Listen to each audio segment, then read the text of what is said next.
ৰাখি তথাপিতো যিহেতু এটা ভাল নাম থকা গায়িকা আনায়া ব্ৰহ্মই বড়ো ভাষা ভালদৰে বুজি নাপায়, সেইকাৰণে মই এই আজিৰ যিটো সাক্ষাৎকাৰ সেইটো মই অসমীয়া ভাষাতে দিব লৈছোঁ।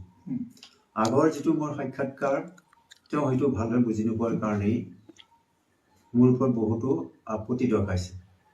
এই আপত্তিবিলাকৰ মই 2-4টাৰ মানে উত্তৰ দিবৰ কাৰণে মই এতিয়া যাতে তেওঁ ভালদৰে বুজি পায় সেইকাৰণে মই অসমীয়াতে আজি মানে মোৰ সাক্ষাৎকাৰটো দিব ওলাইছোঁ।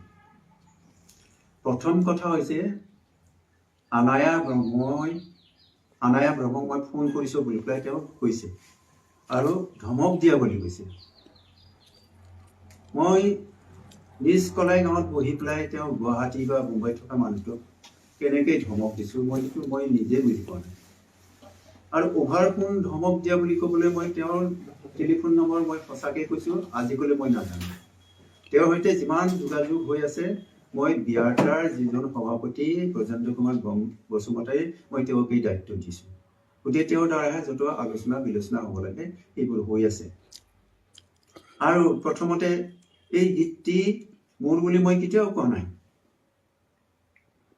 এই গীতৰ কিছু কথা মই সংযোজন কৰিছোঁ হয়, কাৰণ এইটো যিহেতু লোকগীতবিলাক এনেকুৱা হয় যে এটা টুকুৰা থাকে, সেইটো এটা সম্পূৰ্ণ গীত গাবলৈ হ'লে মানে আৰু 2টামান ষ্টেঞ্জা যোগ দিবলগীয়া হয়।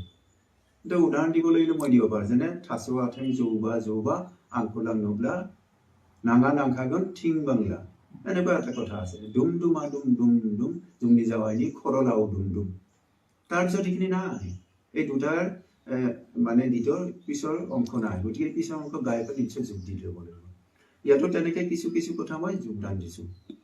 এইখিনি যদি লক্ষেশ্বৰ দৈমাৰী ডাঙৰীয়াই এই গীতটো লিখিছে তেনেহ'লে এইটো কেনেকৈ ফক চং হ'ল? এইটো লিখা গীতহে হ'ল, কোনোবা এজন লিখকৰ গানহে হ'ব। তেওঁ মাকৰ পৰা কথাবোৰ শুনি পেলাই লিখিছে বুলি কৈছে, তেওঁ লিখক হ'ল। তেনেহ'লে য'ৰ পৰাই নহওক, যেনেকৈ ট্ৰেন্সমিটেড নহওক, তেওঁ লিখক হৈছে। গতিকে এইটো লোকগীত হয়নে নহয় মই নাজানো। তেওঁ মানে ফক চঙেই বুলি কৈছে আৰু লিখা বুলি কৈছে।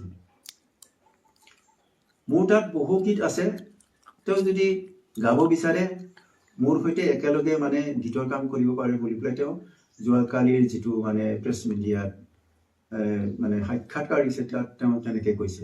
কিন্তু মই তেওঁক কেতিয়াও বোধহয় হয়তো কোৱা নাই যে মোৰ তাত বহুত গীত আছে, মোৰ সৈতে একেলগে ইচ্ছা কৰিলে মানে গীত গোৱাৰ কাম বা সংগীতৰ বিশেষ কাৰ্যসূচীবিলাক চলাই লৈ যাব পাৰিব বুলি মই কেতিয়াও কোৱা নাই। এইটো হ'ল প্ৰথম কথা। কিন্তু মোৰ বাক্যটোত যিহেতু মই বড়োত কৈছিলোঁ, তেওঁ বুজি নাপাব পাৰে যে মই কৈছোঁ তেওঁ গীত গাব পাৰে, গীত গোৱাৰ আমাৰ কোনো আপত্তি নাই। তেওঁ লোকগীত গায়, আধুনিক গীত গায়, তেওঁৰ ইচ্ছাৰ কথা, মই তেনেকৈ কৈছোঁ। কিন্তু তাৰ লগত মই এটা কথা যোগদান দিছোঁ যে যদি সেই গীতটিৰ কোনোবা সংগ্ৰাহক থাকে বা কোনোবা যদি লিখক থাকে, তেওঁৰ পৰা অন্ততঃ পাৰ্মিশ্যনটো লোৱা তেওঁৰ প্ৰয়োজন। এই কথাষাৰহে মই কৈছোঁ। তেওঁক মই গীত গাব নালাগে বুলি পেলাই তেওঁক মই বাধা কৰা নাই, তেওঁক মই গীত গাবলৈহে কৈছোঁ। এই দুটা গীতৰ মাজত কিছু কথাৰ মিল আছে, হয়তো কিছু কথাৰ মিল নহ'বও পাৰে। মই গীতটি তেওঁৰ যিটো ভাৰ্চন, সেই ভাৰ্চনটো মই মিডিয়াৰ ওচৰত মই মানে পঢ়ি শুনাব বিচাৰিছোঁ। দুটা গীতৰ যিটো পাৰ্থক্য আৰু মিল সেইটো আপোনালোকে বিচাৰ কৰি চাব।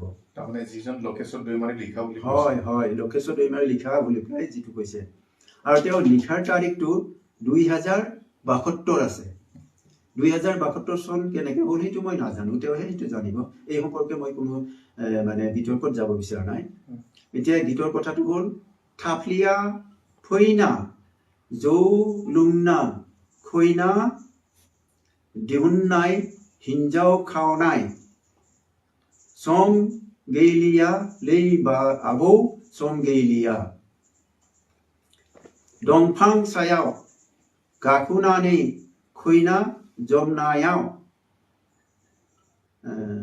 ও আবৌ মানজালু অনাयखौ बावबाय नामा अमा बेदरजों दाउखा खुबैनाय मोसा मुफुरजों खोमलायनाय गोदोनि दिनसु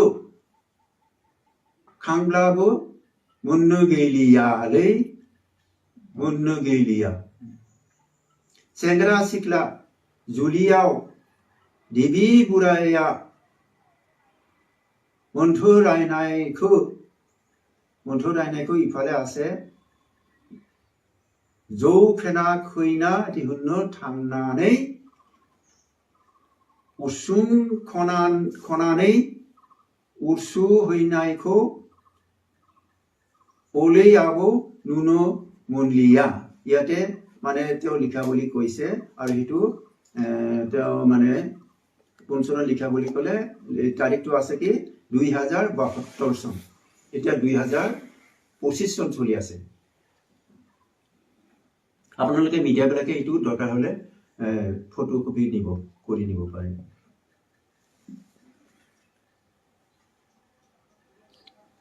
তেওঁ মই আকৌ এবাৰ কৈছোঁ তেওঁ কোনো লোকগীত গাব নালাগে বুলি মই কোৱা নাই কিন্তু কোনোবাই গোৱা এটি লোকগীত কি কৰিব তেওঁ তাত যদি পাৰ্মিশ্যন টু ৰিজাৰ্ভ ৰাখে ৰাইটটো যদি ৰিজাৰ্ভ ৰাখে সেইটোহে তেওঁ মানে কি সুধি পুচি লৈ পেলাই গোৱাটো উচিত বুলি কৈছোঁ মই তেনেকৈহে কৈছোঁ কিন্তু মই কেতিয়াও তেওঁক মানে গান গাবলৈ মানা কৰা নাই তেওঁ মোৰ বাক্যটো যদি কোনোবা মানুহৰ সহযোগত যদি অনুবাদ কৰি লয় কথাখিনি স্পষ্ট হ'ব আচ্ছা এজনৰ লোকগীত যদি আনে গাব পাৰে